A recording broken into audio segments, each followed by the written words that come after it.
Okay guys, here we go, number 4. The original problem is this right here, and I kind of got ahead of myself with the kids running around anyways. So I'm going to start on the left and do secant first. So secant of u is 1 over the cosine of u. Tan of u is sine of u over cosine u. Again, I didn't do anything to the right. So now I notice that my denominators are both the same. So I'm going to combine this. I have 1 plus sine of u over cosine of u. And I didn't do anything to the right hand side.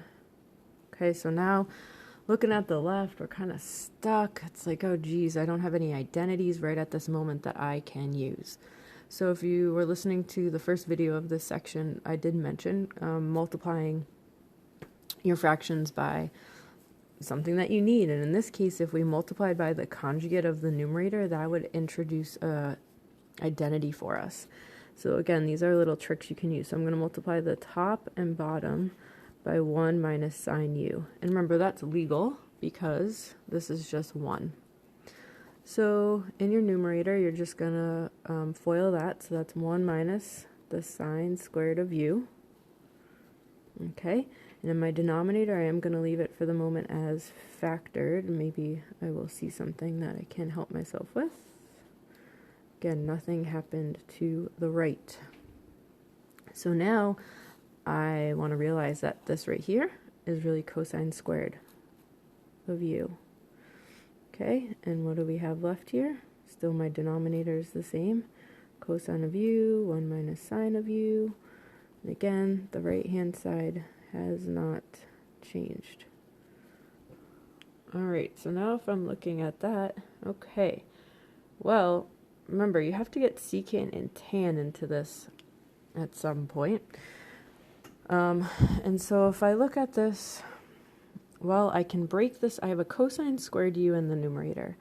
So I could break this up into cosine of u over 1 minus sine of u. Again, kind of breaking it all up. Times cosine of u over cosine of u. Alright, because again, if I multiplied that out, I would get what I have there. Okay? And is that step really necessary? No, not really. Okay. So you're like, alright, well, I could have just saw that those canceled out, and I agree with you. I have kids sleeping and napping, and my mind isn't totally around this. Anyways, so at any rate, we realized that one of those cancels out, or if you wanted to write it like that, that's cool too. So now we're down to cosine of u over 1 minus sine of u. And so we have to somehow get secant and tan in the denominator. Again, there's many different routes and paths that you could take for this. And I also need to make this a 1 up here somehow. So if I just multiplied the top and bottom by 1 over cosine of u and 1 over, sorry, I wrote that badly, 1 over, this should just be divided by, let's try that again, 1 over cosine of u. So again, I am multiplying the numerator and the denominator by 1 over the cosine of u. So cosine of u times 1 over cosine of u, that is just 1. Okay, my denominator, 1 times 1 over the cosine of u